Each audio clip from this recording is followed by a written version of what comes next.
É com muito carinho a todos e gratidão a Deus que voltamos às entrevistas do programa O Espiritismo Responde. Chama-nos a atenção uma fala de Tiago, que está no capítulo 3, item 2, que para mim é de fundamental importância para toda a humanidade. Diz: todos caímos em erros de diferentes espécies, mas aquele que disser que não profere coisas erradas pode considerar-se perfeito, pois se consegue dominar a língua, facilmente dominará qualquer outra parte da sua personalidade.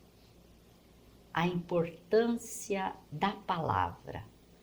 Quem vai conversar conosco é Edicleia Nunes Machiavelli Moreira, que é palestrante espírita da cidade de Maringá. Olá, Edicleia, a nossa gratidão por estar conosco. Olá, Ivone, é uma alegria estar aqui, uma alegria também estar tendo a oportunidade de conversar com todos aqueles que neste momento se conectam conosco, nesse espaço de reflexão tão importante que é o Espiritismo Responde. Muito obrigada mesmo. Edicleia, qual é a importância da palavra humana para as conquistas evolutivas do espírito? Ivone, a palavra na realidade é um instrumento nobre, Uma dádiva concedida pelo Criador, por Deus. Inicialmente, se a gente for pensar exclusivamente no aspecto fisiológico da nossa fala, da palavra, se a gente tivesse oportunidade de vez ou outra estudar um pouco disso, nós viríamos quão equipado é esse instrumento, quão delicado e articulado é. Para que a gente consiga estar falando aqui, é necessário múltiplos músculos estarem sendo elaborados numa consonância íntima, uma ligação muito delicada que permite a palavra, a fala. Isso tudo, então, faz parte do nosso corpo, que é um presente, é uma dádiva que o Pai nos concedeu a fim de que a gente nos utilizasse aqui na Terra. Então, inicialmente, a nossa proposta é também de valorização da palavra na nossa vida como meio de comunicação tão importante. Lembrando também de que existem aqueles que não são dotados da oportunidade de falar, por dificuldades, por ter nascido com essa limitação, por ter vivenciado algum acidente durante a sua vida, alguma doença que lhe impedisse, e que também são tolhidos nesse processo e identificam assim a dificuldade também de criar uma nova forma de comunicação. Então, inicialmente, a palavra é um dom, é um instrumento, e como todo dom, é necessário que nós cuidemos com muito amor deste instrumento.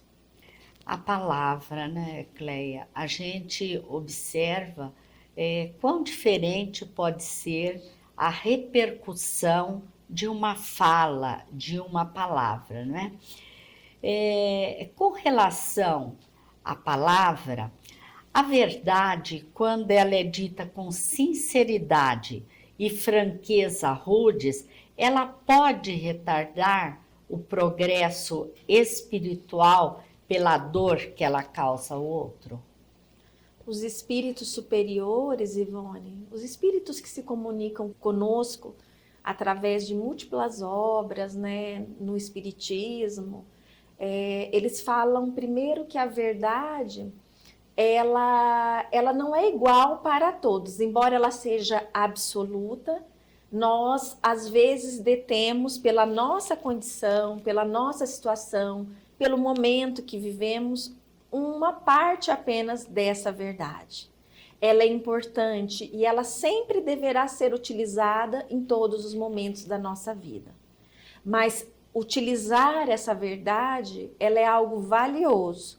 e deve ser utilizado com todo cuidado, com todo critério que nos cabe, já que sim, ela utilizada de forma rude, áspera, sem preparo, ela pode sim ferir determinadas personalidades que são mais frágeis, mais sensíveis, espíritos mais sensíveis, até mesmo qualquer um de nós podemos estar vivenciando um momento da nossa vida que podemos estar mais fragilizados por uma questão ou por outra questão, estarmos mais sensíveis.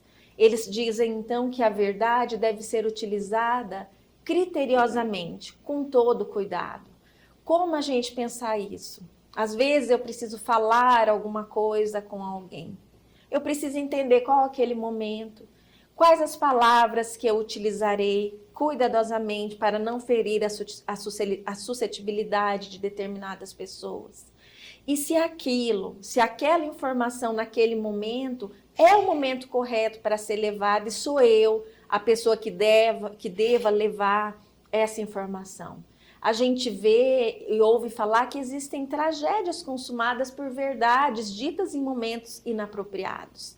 Às vezes levados por uma maledicência.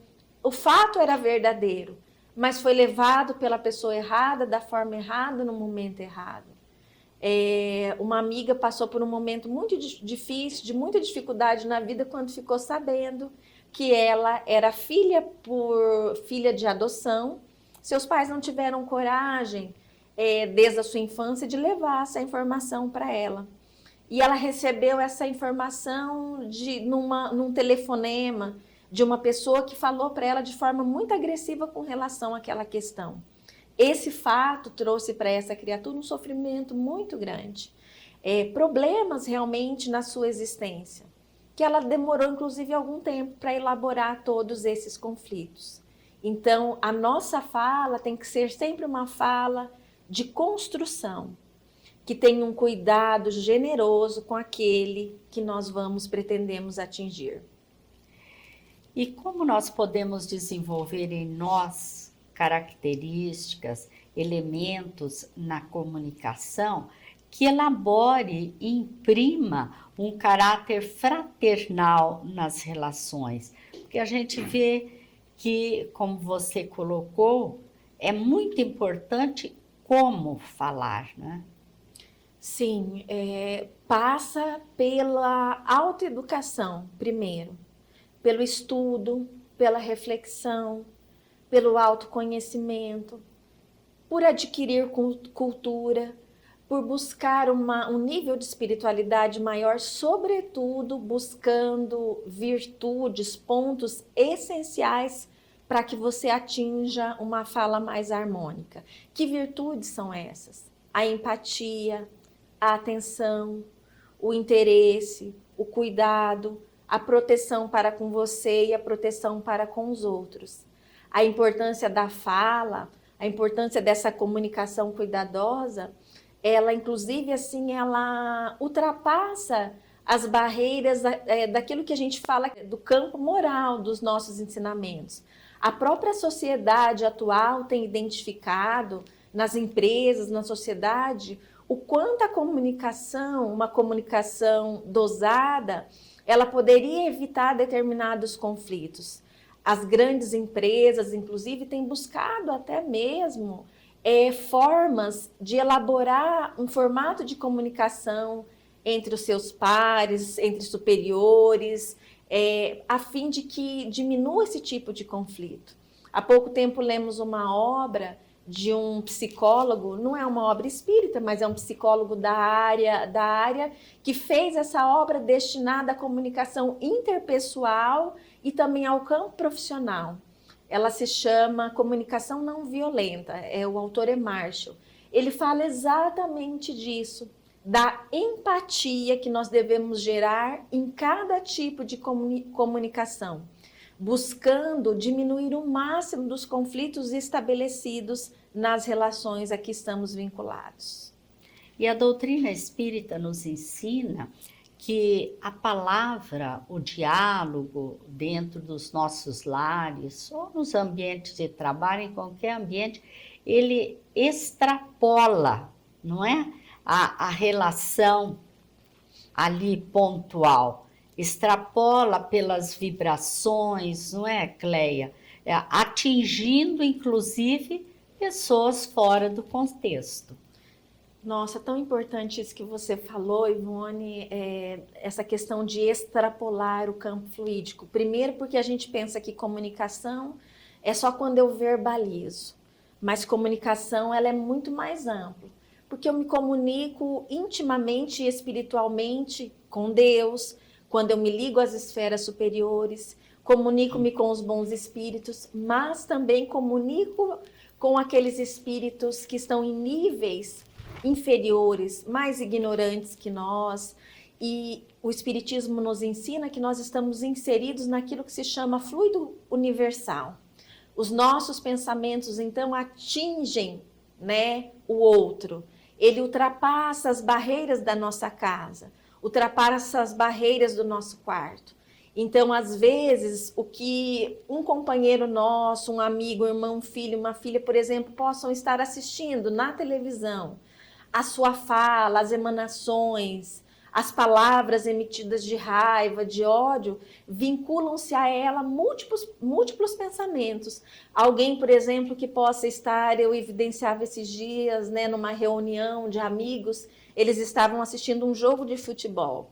E eles, naquele afã, naquele interesse, um torcendo pelo seu time, o outro para o outro, né? Surgiam os palavrões, as falas, né, negativas, né? Por mais que a gente sabe que aquele momento vincula-se aquela fala, aquelas palavras, um padrão pesado que faz saturar todo aquele ambiente de uma série de coisas. Não é por acaso que a gente vê nos estádios de futebol, nas vias públicas, se estabeleceu hoje ainda tanta violência, onde o esporte deveria ser assim um canal de saída, o desporto, o lazer, a oportunidade de alegria, de refazimento. No entanto, muitas vezes com a nossa comunicação, né, pesada, a gente nutre esse ambiente, estimula com emanações muito pesadas, deteriorando a atmosfera. E nesse aspecto, é importante a gente destacar também a importância da oração, do evangelho no lar, né? Dos pensamentos bons, dos pensamentos positivos, porque assim como os negativos interferem, extrapolam, os positivos também, não é? Exatamente. O evangelho no lar, que a gente pode dizer que é uma orientação, uma terapêutica proposta pela doutrina espírita, traz para a nossa casa, para o nosso lar, se estende ao lar dos vizinhos, dos amigos, dos familiares, daqueles que vibramos também nesse dia, emanações. Como essas emanações se dão? Pelo amor, pelo pensamento vinculado, pela nossa comunicação que se eleva a esferas superiores. Porque quando oramos, falamos a Deus, falamos a Jesus, nos comunicamos a Jesus. Os Espíritos falam, cada pensamento de amor, cada pensamento de paz, de fraternidade é capaz de nos alçar e de nos elevar aos céus. Da mesma forma, cada pensamento desarmonizado, de raiva, de ódio, de inveja, de ciúme, rapidamente também nos leva às esferas, aos poços de dor, de sofrimento, de angústia, de desesperação, de ansiedade, um sentimento tão presente nos dias atuais.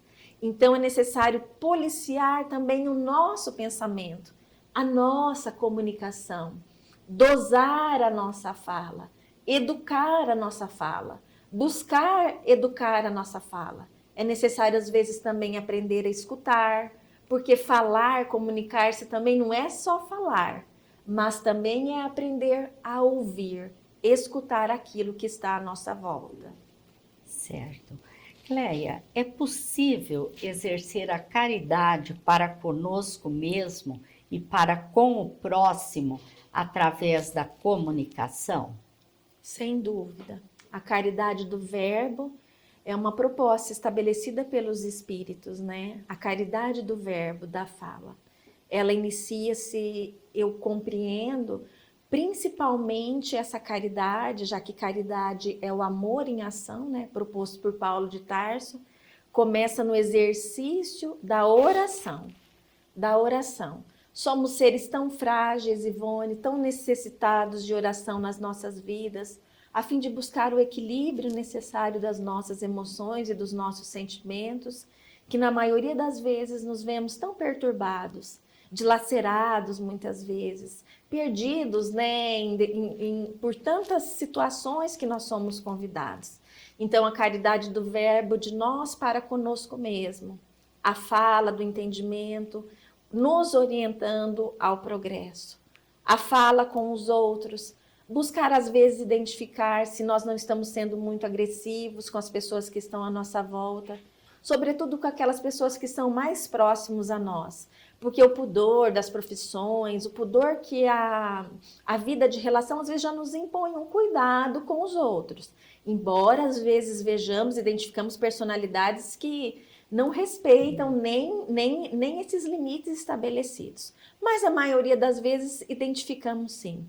Então, um olhar cuidadoso primeiro com a nossa família, para ver se a gente não tem perdido corriqueiramente, né, o pudor, as estribeiras, né, nesse contato. O próprio respeito, né? O próprio respeito. Por que não buscar uma fala mais amorosa?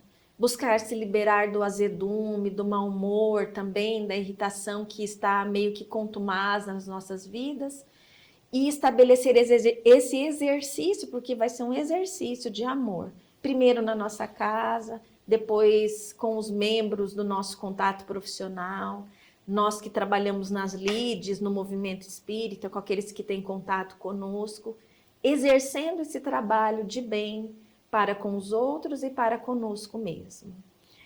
Cleia, nós temos Jesus como modelo e guia para as nossas vidas. Você poderia citar quais as características marcantes da comunicação de Jesus enquanto esteve na Terra? Jesus é considerado para nós, né, o divino médico, né, das almas, né? Esse espírito que veio na Terra e veio nos ensinar o amor. Toda fala, melhor, toda comunicação de Jesus na Terra era uma comunicação pautada no amor, uma comunicação pautada na empatia. Era alguém que tinha assim a generosidade no seu contato com todas as criaturas que trilharam.